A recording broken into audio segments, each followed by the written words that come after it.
इब्राहिम रईसी Iran के राष्ट्रपति थे, लेकिन भविष्य में वो ईरान के सुप्रीम लीडर बनकर खामेनेई की जगह ले सकते थे। अब रईसी की मौत से ईरान के दो सबसे बड़े ओहदे को लेकर रेस शुरू हो गई है। सबसे पहले राष्ट्रपति का चुनाव होना है और उसके बाद सुप्रीम लीडर खामेनेई अपना पद किसी और को सौंप सकते हैं। फिलहाल इस रेस में कई नाम सामने आ रहे हैं। आपको दिखाते हैं कि ईरान में रईसी और अयातुल्लाह खामेनेई के बाद किन लोगों के हाथों में देश की कमान आ सकती है।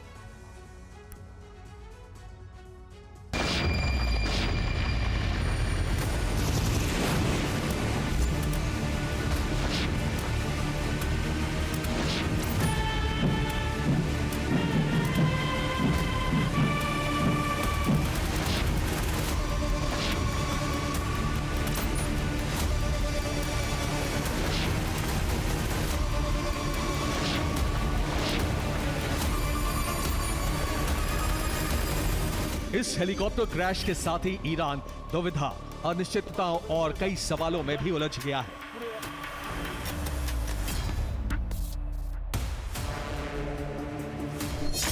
सबसे बड़ी उलझन में हैं ईरान के सबसे बड़े लीडर अयातुल्लाह खामेनेई। खामेनेई के सामने सबसे बड़ा सवाल है, अगला राष्ट्रपति कौन होगा? देश की सत्ता कैसे चलेगी? अपना वारिस वो किसे बनाए? सुप्रीम लीडर कौन बनेगा?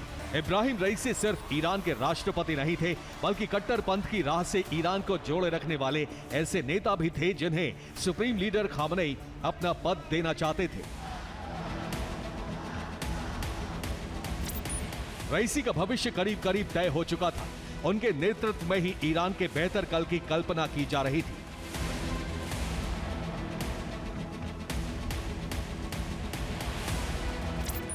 लेकिन इन मलबों के साथ ही सुप्रीम लीडर खामेनेई की योजनाएं, उनकी उम्मीदें भी बिखर चुकी हैं।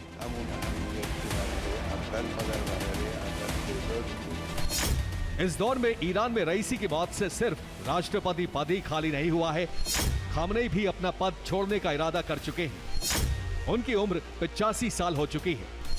अब इन दोनों टॉप पदों के लिए नए चेहरे की तलाश की जा रही है। 28 जून को राष्ट्रपति का चुनाव होगा। ईरान में गार्डियन काउंसिल चुनाव कराती है। सुप्रीम लीडर की देखरेख में पैनल तैयार होता है।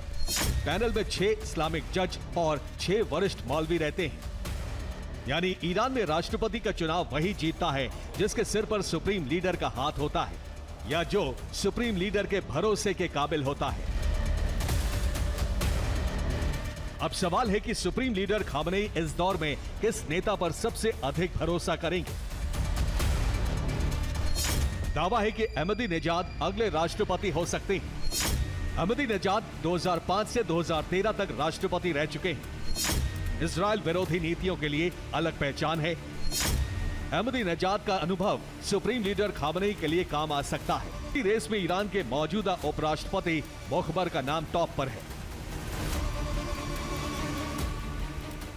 रईसी की मौत के बाद मुखबर ही ईरान में कार्यवाहक राष्ट्रपति के तौर पर काम कर रहे हैं।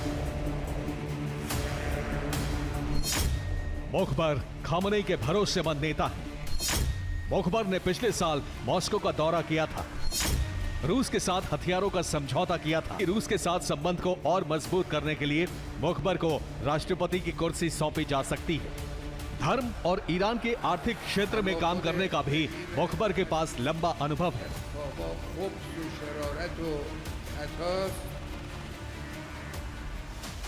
अब राष्ट्रपति पद की रेस में और कितने नाम शामिल होते हैं, ये देखने वाली बात होगी। लेकिन 85 साल के खामेनेई के लिए समस्या अपने अगले सुप्रीम लीडर की नियुक्ति भी है। इस रेस में रईसी की मौत के बाद कई नाम जुड़ गए हैं। पहला नाम उनके बेटे मुस्तफा खामेनेई का है। इसके अलावा पूर्व राष्ट्रपति हसन रूहानी भी रेस में शामिल है। इन दोनों के अलावा हसन खोमैनी, मोहसिन अराकी और अली रजा अराफी, सादिक लारिजानी, मोहम्मद मेहदी मीर बघेरी भी सुप्रीम लीडर बनने की रेस में हैं। अयातुल्लाह खामेनेई का सारा कामकाज उनके बेटे मुस्तफा खामेनेई देखते हैं।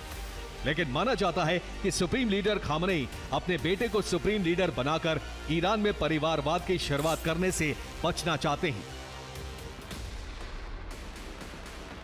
हालांकि कुछ एक्सपर्ट्स के मुताबिक खामनेई अपने बेटे मोस्तफा को राष्ट्रपति जरूर बना सकते हैं ताकि वो भविष्य में सुप्रीम लीडर बनने के दावेदार बन सके।